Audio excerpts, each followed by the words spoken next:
क्योंकि दरअसल देखा जाए तो हम भगवान को कुछ भी नहीं दे सकते। दे सकते कुछ है आपके पास ऐसा जो आप भगवान को दे सको, जो उनके पास ना हो? बताओ, कुछ भी नहीं। तो हम ये तो बोल ही नहीं सकते कि ये सब करके हम भगवान पे कोई एहसान कर रहे हैं। नहीं, उनको कोई फर्क नहीं पड़ता, मानो ना मानो भगवान वही है। ये हमारे लिए है कि वो इतना कुछ करते हैं हमारे लिए, हमारी कुछ तो जिम्मेदारी बनती है। आज इतने व्यस्त हो चुके हम, पूजा पाठ समय पर नहीं कर रहे, इतने व्यस्त हो गए हम मंदिर समय पर नहीं जा रहे, कुछ भी देखा जाए हम उनके लिए नहीं कर रहे, तो इतना ही कर ले। कर सकते, क्योंकि कोई फायदा नहीं ना फिर इतनी लीलाएं सुन के। जब बाहर जाके यही हरकतें करनी है आपको, तो यहाँ तो बड़ी भक्ति में आप करेंगे, अरे वाह बहुत भजन, हमारे अंदर बड़ी भक्ति है, बाहर जाके आप मजाक बना रहे, और फिर कहते अरे वो तो मजाक में कह दिया। फिर यहाँ जो भी हो रहा है फिर आप नाटक ही कर रहे हैं। तो सिर्फ इतना सा करना है, ऐसे मजाकों का, ऐसे प्रसंगों का जहां भगवान को नीचा दिखाने की कोशिश हो रही है, उनका हिस्सा मत बनिए। थोड़ा खड़े होइए।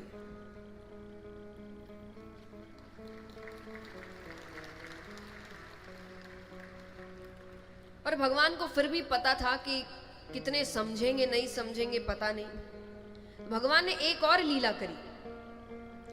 जब, क्योंकि हम रास लीला को एक काम की दृष्टि से देखते हैं, हमको ऐसा लग रहा है लड़का लड़की नाच रहे, हाँ कि ना?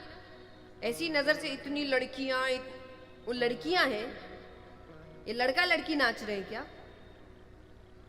कौन नाच रहा है? गोपियों के साथ कौन है? भगवान।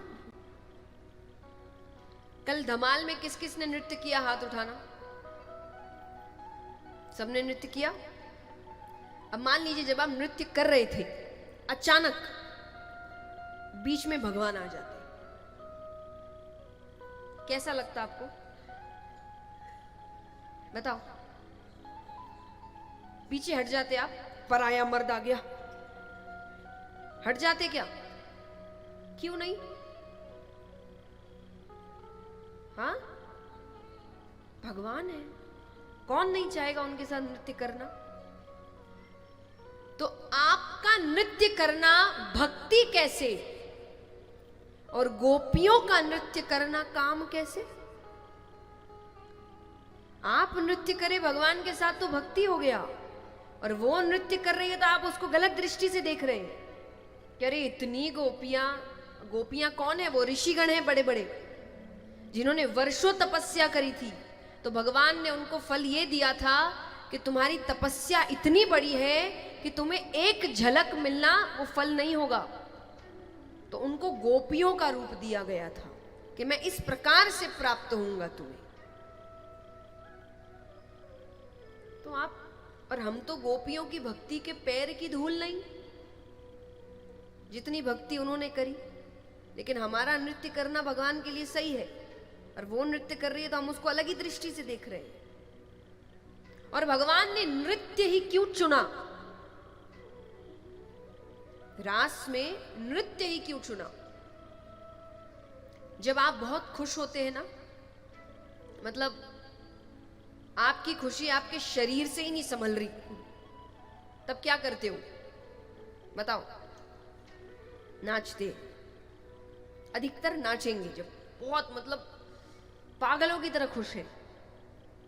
और ऐसे ऐसे व्यक्ति नाचेंगे जिनको नाचने का नहीं आता, पर खुश है इतने। तो आपको इस पूरे ब्रह्मांड में सबसे ज्यादा खुशी कब हो सकती है? भगवान के साथ। तो गोपियां जब भी भगवान के साथ होती थी वो बहुत खुश होती थी, वो नृत्य करती थी। इसलिए भगवान ने नृत्य चुना कि आपको इतनी खुशी केवल भगवान के साथ ही हो सकती है। तो भगवान ने क्या लीला करी कि जब भगवान पहली बार रास करने आ रहे थे,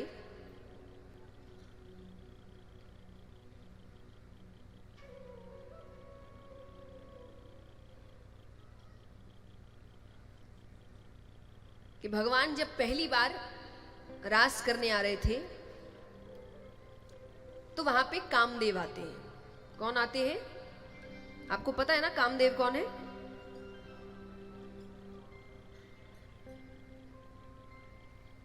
तो कामदेव आते हैं।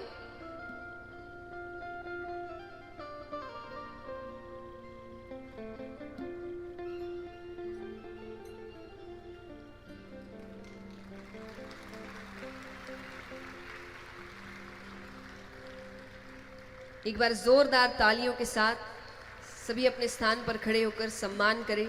हमारे बीच हमारे आदरणीय मुख्यमंत्री जी देवेंद्र जी आए हुए हैं। जोरदार तालियों के साथ सभी सम्मान करें।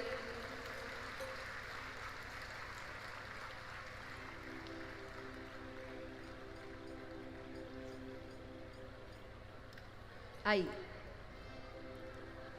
सभी बैठ जाएं अपने स्थान पे। बोलिए कृष्ण कन्हैया लाल की।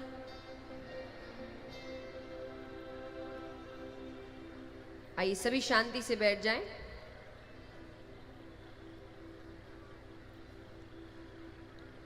तो वहां पर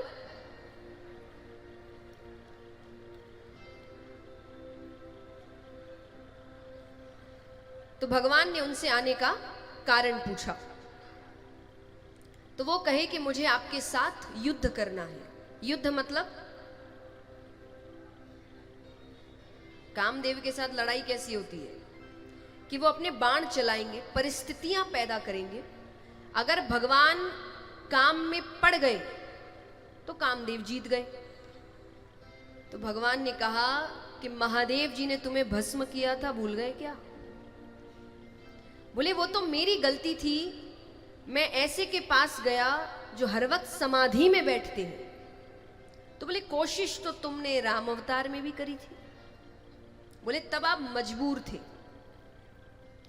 श्री राम के अवतार का नाम क्या है? मर्यादा पुरुषोत्तम।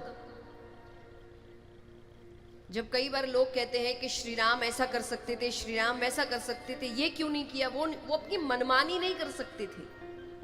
उनके अवतार का नाम है मर्यादा पुरुषोत्तम।